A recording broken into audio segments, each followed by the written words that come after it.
जो अपने घर में महिलाओं को सम्मान नहीं दे पा रहा, उन देश की महिलाओं को क्या सम्मान करने वाले हैं। जिस तरह एसटी एससी को आरक्षण का लाभ मिलता है, ओबीसी को भी संसद में और लोकसभा विधानसभा में उनको भी आरक्षण का लाभ मिले। हम सब दिन महिलाओं के आरक्षण के समर्थक रहे हैं और आज भी पार्टी जोरदार तरीके से मांग कर रही है कि जो 2023 में विधेयक पास हुआ 543 और आज के जो विधानसभा के स्ट्रेंथ है उस पर 33% आरक्षण सरकार लागू करे, उससे पीछे ना हटे। आज लोग घर से निकल करके कोई विपक्षी दल का नाम ही जाएगा तो जानते हैं कि मोदी जी कल भी झूठ बोल रहे थे और आगे भी झूठ बोलेंगे। केंद्र ने महिला आरक्षण बिल संसद में पेश किया। ये बिल बहुमत ना मिलने के कारण पारित ना हो पाया, जिसको लेकर के राजनीति अब गर्मा चुकी है। इसी को लेकर के झारखंड प्रदेश कांग्रेस कमेटी की तरफ से जो है एक प्रेस वार्ता रखी गई और इस प्रेस वार्ता में क्या कुछ कहा गया है, आइए आपको भी सुनाते हैं। 2010 में भी हम लोगों ने राज्यसभा में इसको पारित करने का काम किया। संविधान संशोधन 1993 माननीय तत्कालीन प्रधानमंत्री राजीव गांधी ने पंचायती राज में 33% महिलाओं को आरक्षण देने का काम किया। 74वां संशोधन में नगर निकाय में आरक्षण महिलाओं को देने का काम किया और आज भी सदैव महिलाओं के आरक्षण की पक्षधर कांग्रेस रही है। लेकिन यह भाजपा भ्रमात्मक प्रचार कर रही है। इसका एक ही एजेंडा था कि ये चुनाव में इसको प्रोपेगेंडा करें और आप देखेंगे कि जिस तरह से 2024 के लोकसभा चुनाव में इनकी सीटें घट गई, 240 में आ गई और 400 के पार जब नहीं हुआ, देखा कि मेरी जमीन घसक रही है, तो इन्होंने जो है one nation one election SIR, चाहे बिहार हो बंगाल हो, और उसके बाद अधिकतर वोटों को डिलीट करने का काम किया। तो इस तरह से ये एक सोची समझी चाल के तहत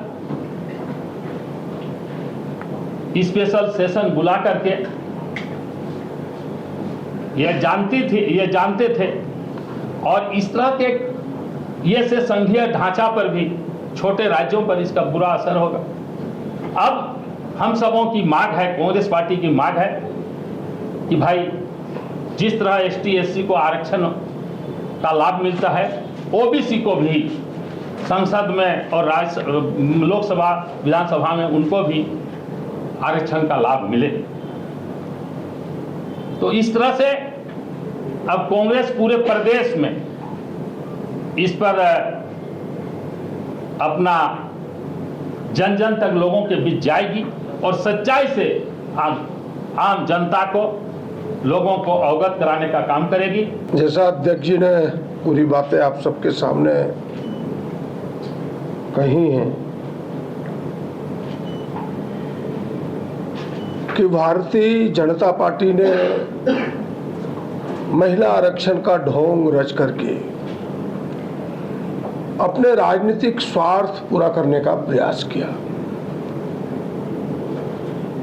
उसके पीछे मनसा यही था, जैसा अध्यक्ष जी ने बताया, सर्वविदित है कि 2023 महिला आरक्षण विधेयक जब सर्वसम्मति से पास हुआ, केवल 2 सांसदों ने विरोध किया था, तो फिर इस विधेयक की क्या जरूरत थी? लोकसभा राज्यसभा में उनके पास कोई शब्द नहीं थे, उनके पास कोई वाक्य नहीं था कि क्या इसके उत्तर में हम दुनिया को बताएं, देश को बताएं, देश की जनता को बताएं। और उसमें ये शर्तें स्पष्ट है कि भाई जो जनगणना होगा और फिर परिसीमन होगा, इसके बाद महिला आरक्षण यह बिल सामने आएगा, यह कानून का रूप लेगा। एकाएक यह सामने लाना केवल पर्दे के पीछे परिसीमन को करना था, और जनगणना होगा देश में तो उन्हें पता है कि जातियों की संख्या सामने आएगी, और जातियों की संख्या सामने आएगी तो एसटी, एससी, अल्पसंख्यक, ओबीसी का दबाव बढ़ेगा। उन महिलाओं को भी आरक्षण उन्हें देना होगा। उन महिलाओं के हक में कटौती के लिए, ओबीसी का कटौती के लिए, एसटी, एससी के कटौती के लिए, अल्पसंख्यकों के अधिकार के कटौती के लिए इस संशोधन को उन्होंने पेश किया है। आज उनका चेहरा बेनकाब हुआ है, उनके पास कोई उत्तर नहीं है।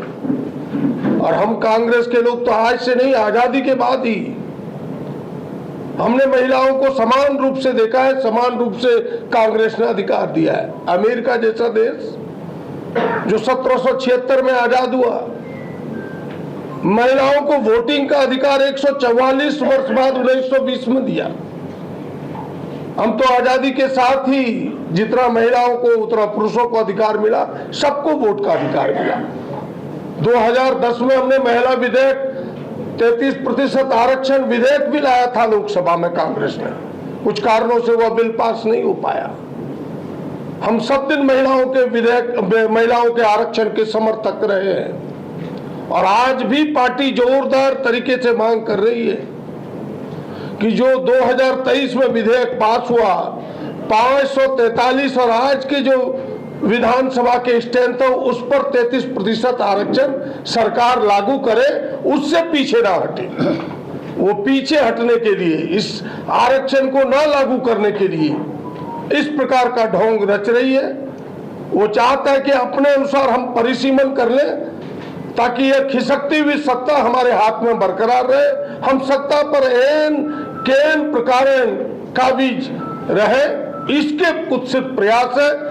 मैं बधाई और धन्यवाद देना चाहता हूं इंडिया गठबंधन के तमाम नेताओं को, जो राहुल जी के नेतृत्व में, खड़गे साहब के नेतृत्व में चट्टानी एकता का परिचय दिया है, जो संविधान के प्रावधानों को तार तार करने का भारतीय जनता पार्टी ने प्रयास किया, यहाँ के एक एक राज्यों के अधिकार को छीनने का प्रयास किया था।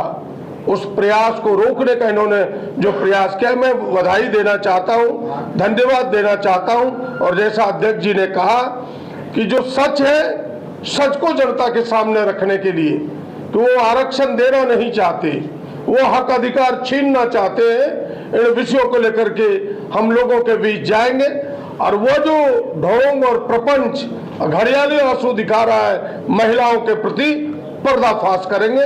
बहुत विस्तार से कांग्रेस ने इतिहास में महिलाओं के लिए क्या किया है उसको आपके समक्ष आदरणीय अध्यक्ष जी ने और विधायक दल के नेताजी ने रखा है। और मैं यह भी कहना चाहूँगी कि आज़ादी के बाद भी अगर आप शुरुआत करें वोटिंग राइट से, पंचायती राज, त्रिस्तरीय पंचायती राज में आरक्षण की बात करें, या इस देश को पहली महिला प्रधानमंत्री देना हो, देश को पहली महिला प्रेसिडेंट देना हो, पहला सीएम देना हो, सांसद देना हो, इन तमाम चीज़ों को करने का काम कांग्रेस ने किया है। लोकसभा अध्यक्ष भी पहली बार कांग्रेस ने एक महिला को यह मौका दिया। इसके अलावा कल जो हुआ, प्रधानमंत्री जी का आप लोगों ने संबोधन सुना, 58 टाइम्स उन्होंने कांग्रेस का नाम लिया। जब ये नारी शक्ति वंदन अधिनियम 2023 में पारित हुआ 21 सितंबर को, उसके बाद से लगातार महिलाओं में यह रोष था, खास करके जो राजनीतिक महिलाएं हैं उनमें विशेष करके, कि अगर इनकी नीयत साफ होती तो वो तत्काल प्रभाव से लागू होता। 2024 में महिलाओं को आरक्षण मिलता, और वो लोकसभा और विधानसभा, आज कई राज्यों में चुनाव हो चुके, अगर 19 में नहीं भी किया इन्होंने तो कम से कम 24 में करते, तो कई महिलाएं आज सशक्त आवाज बन करके पार्लियामेंट और विधानसभा में अपनी बातों को रख रही होती।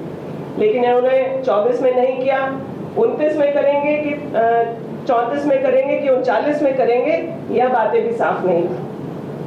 बिना किसी बातों को बहुत दबाव बनाए पूरे विपक्ष ने, महिलाओं की बात थी तो उसको सर्वसम्मति से पारित किया।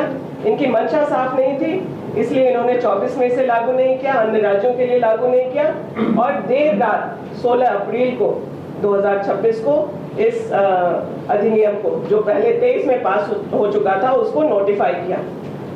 इनकी मंशा थी कि ये महिलाओं को आगे करके कुछ शिकंडी की तरह व्यवहार करके परिसीमन की जो बातें हैं उस पर अपना खेल खेलें और दोषारोपण करने के लिए महिला अधिनियम बिल की बात इन्होंने रखी, संशोधन की बात रखी, ताकि जब यह पास हो तो लोग समझ ना पाए कि इनका सत्ता का खेल 2029 का 2026 में ही शुरू हो गया है। सिर्फ और सिर्फ सत्ता में वापस बैठने का इंतजाम भाजपा और भाजपा के जो पार्टी संगठन के लोग हैं या फिर इस देश के प्रधानमंत्री हो या गृह मंत्री हो, इनका मकसद सिर्फ और सिर्फ 29 में कैसे सत्ता में बैठे यह था। अगर यह नहीं होता तो ये पहले कास्ट सेंसस का इंतजार करते और उसके बाद सभी वर्गों का, SC ST की संख्या तो पता है, लेकिन क्या इस देश में OBC की संख्या 50% से अधिक नहीं है? क्या इस देश के प्रधानमंत्री को नहीं पता? क्या वो सिर्फ OBC का पूरा हिस्सा वो अकेले अपने और गृह मंत्री जी के लिए रखना चाहते हैं? उन्होंने OBC पुरुषों के साथ हो या फिर OBC की महिलाओं की बात हो, इन दोनों के मामले में उन्होंने सारा कोटा खुद के लेके रखने का काम किया है और अभी इनकी मंशा सही नहीं है। 2010 में राज्यसभा से कांग्रेस ने इस बिल को पास कराया था और लोकसभा में जब ये बात आई तो पहली बार चर्चा हुई कि कोटा विद इन कोटा की बात लोगों के बीच से उठ करके आई। 2011 के सेंसस में OBC की गिनती नहीं हुई थी, तो हमारे पास बैकग्राउंड नहीं था कि जहां हम इन चीजों को OBC के आरक्षण को सुनिश्चित कर सके। लेकिन 23 में जब यह विधेयक आया तो यह सोचते हुए कि जब सेंसस हो जाएगा तो OBC को भी उसका प्रतिनिधित्व मिल जाएगा, यह सोचते हुए हम लोगों ने उसको सर्वसम्मति से लोकसभा में पारित किया और जिसको नोटिफाई करने के लिए इनको 3 साल लग गया। आज बिना कास्ट सेंसस कराए परिसीमन को लागू करके कैसे संघीय ढांचा को वह प्रहार करके संविधान को बदलने का जो ये षड्यंत्र इन्होंने किया था उसको विपक्ष ने धाराशाही किया। पहली बार 2014 के बाद इन्हें यह पता चला है कि विपक्षी एकता क्या है और ये खूब अच्छे से समझ रहे हैं कि हवा बदल रही है, देश का मौसम जो है वो बदल रहा है और लोग समझ गए हैं कि इन्होंने कोई भी वादा, चाहे महिलाओं को किया हो, किसानों को किया हो, मजदूरों को किया हो, किसी जाति धर्म के लोगों को किया हो, इन सभी मामलों में वो फेल है। अगर महिलाओं के प्रति इनकी मंशा साफ होती और महिलाओं के लिए दर्द होता तो ये उन्नाव, हाथरस, कठुआ जैसे मामलों में चुप न रहते। इनके खुद के मंत्री, विधायक, सांसद कई सारे मामलों में महिलाओं पे एट्रोसिटीज के मामले में नामित हैं और ये जो दोषी भी हैं। और जब खिलाड़ी तक सड़कों पर रो के बिलख के प्रोटेस्ट कर रही थी तब भी इनके कान में कोई जू नहीं लेगा। कल प्रधानमंत्री जी देश की महिलाओं से माफी मांग रहे थे, हाथ जोड़कर ऐसे मांगना ही चाहिए, मांगना चाहिए मणिपुर की आदिवासी महिलाओं से कि जिन्हें नंगे परेड कराया गया, उस समय इनका दिल नहीं पसीजा। और क्यों नहीं, मणिपुर जैसे मामले जब हुए तो अगर महिलाओं के प्रति संवेदना थी तो उस दिन राष्ट्र को संबोधित करते। इनका कल का भी संबोधन इनके षड्यंत्र को पर्दाफाश कर रहा है और कांग्रेस का डर, विपक्षी दलों का भय इन्हें कितना हो गया है वह सामने है। आज फिर भाजपा की महिलाओं को सड़कों पर उतार करके ये अपने चुनाव में फायदा लेना चाहते हैं। वो महिलाएं भी समझ रही हैं। आज जिस तरीके से संसद में इनका यह बदलाव का जो प्रस्ताव था, जो संशोधन का प्रस्ताव था, वह गिरा, इसका मतलब है कि उनके साथ बैठे लोग भी उनसे आज सहमत नहीं और इसकी आशंका में कि आने वाले समय में सत्ता उनके हाथों से बाहर हो जाएगी, ये इस तरह का दुष्प्रचार कर रहे हैं। लेकिन प्रधानमंत्री जो ठीकरा कांग्रेस के सर पे फोड़ना चाह रहे हैं वो सरासर गलत है और देश इस बात को समझ रहा है। आज लोग घर से निकल करके कोई विपक्षी दल का ना भी जाएगा तो जानते हैं कि मोदी जी कल भी झूठ बोल रहे थे और आगे भी झूठ बोलेंगे। उन्होंने किसानों के मामले में झूठ बोला है, उन्होंने मजदूरों के मामले में झूठ बोला है, उन्होंने सैनिकों के मामले में झूठ बोला है और फिर से महिलाओं के साथ तो खास करके उनकी क्या नीयत है ये सभी जानते हैं। जो अपने घर में महिलाओं को सम्मान नहीं दे पा रहा, उन देश की महिलाओं को क्या सम्मान करने वाले हैं। तो इन्हीं सब बातों के साथ हम लोग आप लोगों के बीच हैं और ये जो भ्रम फैलाया जा रहा कि इसका विरोध विपक्षी दलों ने किया, कांग्रेस के माथे ठीकरा फोड़ा जा रहा है। मैं मीडिया के साथियों से कहना चाहूंगी कि 2023 में नारी शक्ति वंदन अधिनियम को सर्वसम्मति से विपक्ष ने सदन से पारित कराने में इस भाजपा की सरकार को सहयोग किया था।